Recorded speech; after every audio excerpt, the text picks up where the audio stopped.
everybody is talking about Prime Minister Netanyahu's visit to Washington, D.C., and the bombshells dropped by President Trump. The U.S. will take over the Gaza Strip. But what we're going to talk about today is the massive implications for local Israeli politics, for the political situation inside Israel. Here is Itamar Ben-Gvir, who left the governing coalition because they were opposed to the ceasefire hostage release deal. שלום לחבר הכנסת איתמר בן-גביר, השר לשעבר, שלום. שלום, מברוק על התוכנית. תודה. התרגשת אתמול? כן, בהחלט. הלילה, נפלא, בשורות נפלאות, והלוואי לו יהי שניישם, שנעשה, שנפעל, וזה... ואחרי ההתרגשות מגיעה גם חרטה? לא. ממש לא. אנחנו בסופו של דבר יצאתי מהממשלה בגלל ששחררו מחבלים, הולכים לשחרר המון מחבלים לצערי. בסופו של דבר יצאתי מהממשלה כי לא מיטטנו שלטון חמאס, בדיוק הפוך. כרגע בעזה החמאס שולט. כן, אבל אתה רואה תהליך מדיני שמתקיים, כלומר עכשיו עם טראמפ, אתה יודע. אני מאוד מקווה, אני מאוד רוצה, לא יהיה מאושר ממני, וכמו ששלזינגר אמר, והוא צודק בנושא הזה, אם זה קורה, אם מתחילים ליישם, לא רק בדיבורים, לא רק לשבת באולפן, וזה בסדר גמור, אלא גם להתחיל ליישם, להניע את זה, אני שם. אבל אני שם רק בתנאי שבאמת נמוטט את שלטון חמאס. אם לא נמוטט את שלטון חמאס... השר לשעבר בן-גביר, רגע. יש לך כותרת, בן-גביר חוזר לממשלה. כן. אם ליישמים, אני חוזר. רגע. There are 120 members in the Knesset, and in order to form a government and not need to go to new elections, there has to be a coalition of at least 61, so you have to have a majority. Before signing the hostage/ceasefire deal a few weeks ago, just before Trump took office, Prime Minister Netanyahu's governing coalition was 68 Knesset members. That's a pretty healthy majority. Two of the right-wing parties, Otzma Yehudit, whose leader you just saw there, Itamar Ben-Gvir, and the Religious Zionist Party, led by Bezalel Smotrich, we'll get to them in a moment, they were both very opposed to this hostage ceasefire deal. Ben-Gvir's party left the government. They resigned their positions as ministers in the government, and they left the coalition rather than support this ceasefire deal. That left Prime Minister Netanyahu's governing coalition at only 62 Knesset members. Otzma Yehudit had 6 Knesset members, so there were only 62 left, a very slim majority. And the other party that was opposed to the deal, the Religious Zionist Party, Bezalel Smotrich's party, said that they would also leave the coalition if Israel did not resume the war after phase 1 of the deal, after the first 42 days.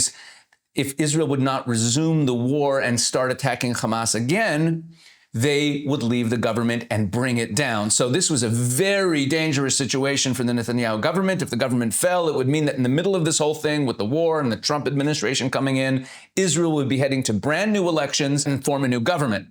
So here is Bezalel Smotrich, the leader of the Religious Zionist Party, who said, again, that they would leave the coalition if Israel does not resume its war against Hamas after the first 42 days of the deal, on Israeli TV last night, reacting to Donald Trump's press conference with Netanyahu. התוכנית שהציג אתמול הנשיא טראמפ היא התשובה האמיתית ל-7 לאוקטובר. מי שביצע את הטבח הנורא ביותר על האדמה שלנו, ימצא את עצמו מאבד את האדמה שלו לתמיד. כשהחלטתי להישאר בממשלה למרות התנגדותי לעסקה, כשהחלטתי לשמור על ממשלת הימין, הסברתי ששוכנעתי במחויבות העמוקה שלהם, של שר הביטחון, של יתר חבריי לממשלה, לניצחון המלא ולהשמדת חמאס.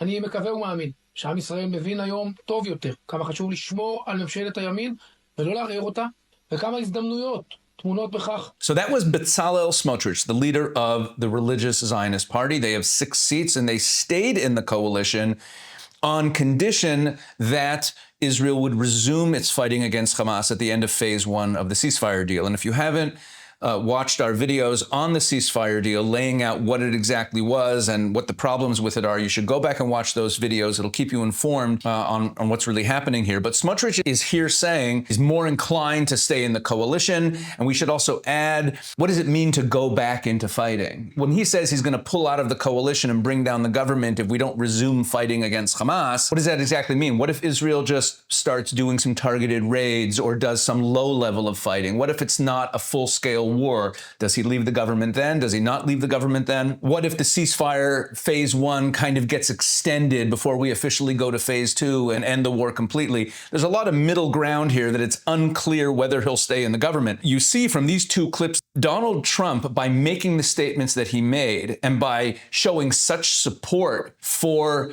removing the Arabs, the Palestinians, the Gazans out of Gaza, and for really strengthening Israel's position. Also, Donald Trump, when asked in the press conference if he supports Israeli sovereignty in Judea and Samaria, which is a major issue for both of these parties, it's part of their platform, Donald Trump said that within the next 4 weeks, he's going to be making a major announcement on that topic. And there's a lot of speculation that he's going to support Israeli sovereignty in Judea and Samaria. We'll see how that plays out. But here you have Itamar Ben-Gvir with his Otzma Yehudit party with 6 seats talking about coming back into the coalition now as a result of what Trump said.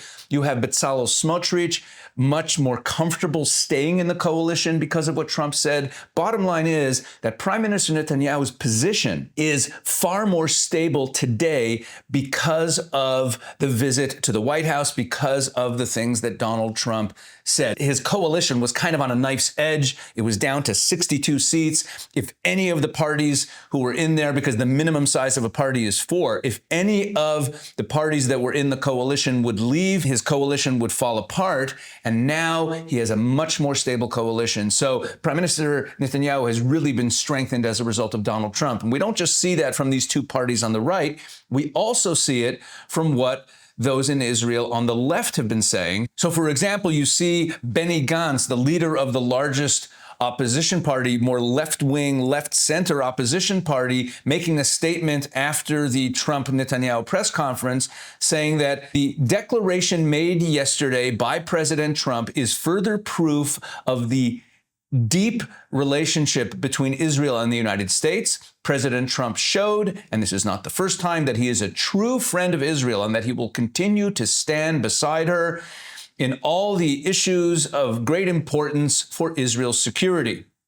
In President Trump's words, he showed creative, original, and interesting thinking that must be taken into consideration as we continue to move forward to fulfill the aims of the war and giving great priority to the return of all the hostages. So here's a major opposition figure who is usually extremely critical of Prime Minister Netanyahu, praising President Trump for what he said in the Netanyahu-Trump visit. So even though he didn't mention Netanyahu in his statement, obviously, this strengthens Prime Minister Netanyahu's position. Bottom line is this: from a domestic political perspective, Prime Minister Netanyahu emerges from the Washington, D.C. Trump visit stronger than ever before. It looks like his coalition that was on the verge of collapse is strengthened today, but there's one big question mark hanging over it that you should keep in mind in the weeks ahead. If the first phase of the ceasefire deal goes through to the end and Israel agrees to not continue the fighting, and that would mean that Hamas somehow remains, Bezalel Smotrich and Itamar Ben-Gvir, those two right-wing parties, with their 6 seats apiece, are going to leave the coalition and bring down the government. On the other hand, one of the important statements that President Trump made is that it is the position of the Trump administration that Hamas cannot remain in power in Gaza in any way. Now, of course, Hamas is not going to agree to that. They want to remain in power. So that could mean that the second phase negotiations, which are supposed to bring about a total ceasefire and the return of all the hostages, will never happen, because the position of the Trump administration and the position of the Israeli government is that Hamas must be completely gone. And so it could play out that there's going to be a demand that the Hamas leadership be sent into exile. One way or another, Hamas has to be removed. And again, from a domestic perspective, what this means, Netanyahu is stronger than ever before, but we have to keep our eye on whether or not Israel continues its destruction of Hamas at the end of phase 1 of the hostage deal. Now, if you've been enjoying these videos, please make sure to go to Israel365news.com. Breaking stories and important analysis from Israel. You could also find my columns written there that'll keep you updated. It'll keep you plugged in to what's happening on the ground here in Israel.